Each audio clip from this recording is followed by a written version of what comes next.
La Tierra, hace 3.500 millones de años. Comienza la vertiginosa cadena evolutiva.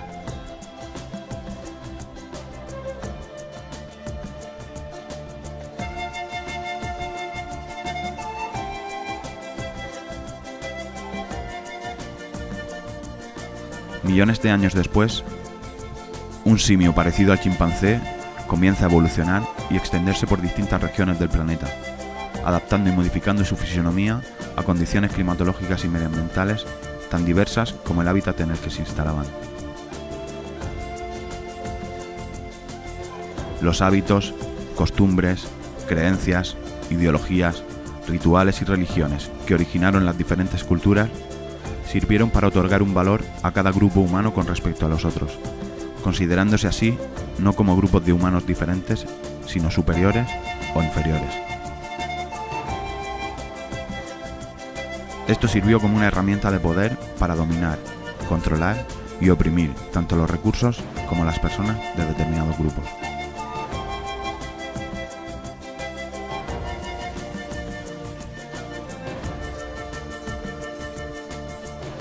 Todas esas diferencias de los grupos dio lugar a lo que hasta ahora conocíamos como razas, y el rechazo entre ellas dio lugar a lo que hasta hoy conocíamos como racismo.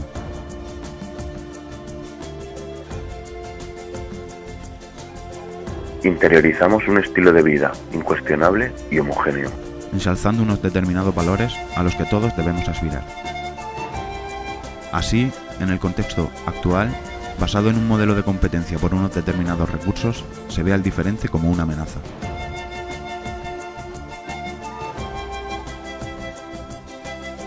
Muchas estructuras de dominación han sustentado los proyectos políticos occidentales y son los responsables de los orígenes eurocéntricos de la civilización en el imaginario colectivo occidental.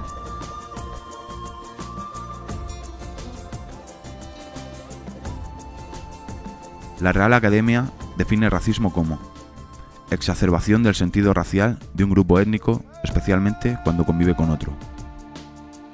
Sin embargo, este término ha perdido parte de su esencia. Ya no aspira tanto a la superioridad de un grupo sobre otro por su diferente patrimonio genético, sino por su diferente patrimonio cultural. El racismo tiene su base en las relaciones de poder naturalizadas y, sobre todo, en la jerarquización económica de los recursos.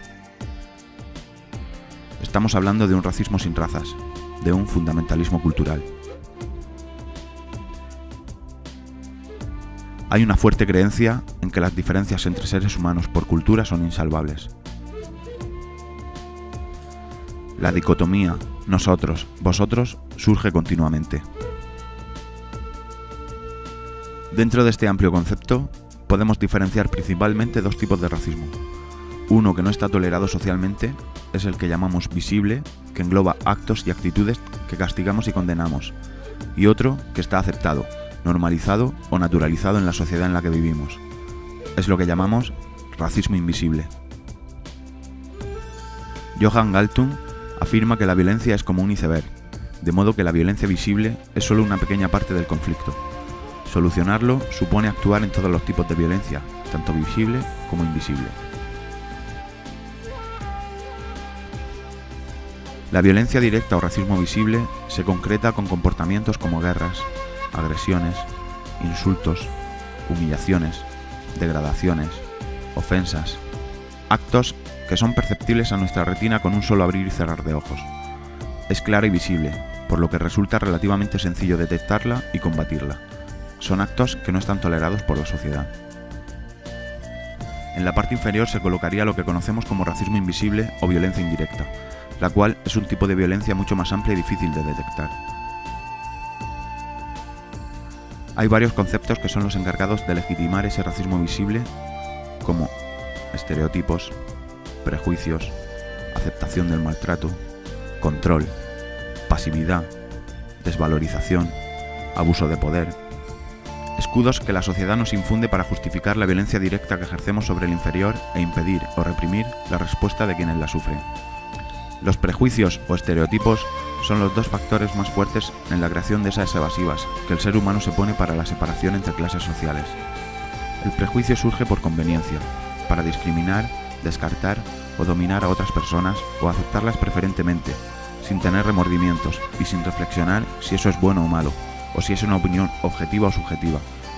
Y siempre esos prejuicios serán negativos hacia el inferior a nosotros como un arma de dominación. Los prejuicios y estereotipos surgen muchas veces por desconocimiento y falta de empatía hacia lo diferente o ajeno a lo que nos rodea. Esto es lo que conocemos como miedo a lo desconocido, factor que desde la infancia interiorizamos como una lluvia de valores sociales. La separación entre lo visible y lo invisible lo creará la línea de la tolerancia, entre lo que no está consentido por la sociedad y lo que toleramos porque lo tenemos aceptado.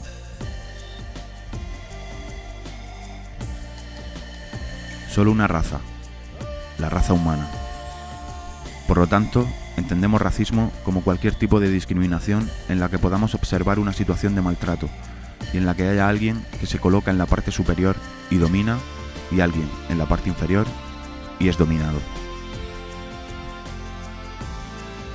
Podemos concluir que todas las relaciones de igualdad se fundamentan en el buen trato, mientras que el maltrato alimenta la desigualdad. Nuestra infancia son la simiente cultural, no son solo niños y niñas, son el futuro. Olvidar esto supone el más terrible de los descuidos. En sus manos se fragua el mundo del mañana, que inevitablemente se construirá sobre el que nosotros seamos capaces de ofrecerles. En nuestra conciencia queda suspendida una única pregunta: ¿qué vida merece la pena ser vivida?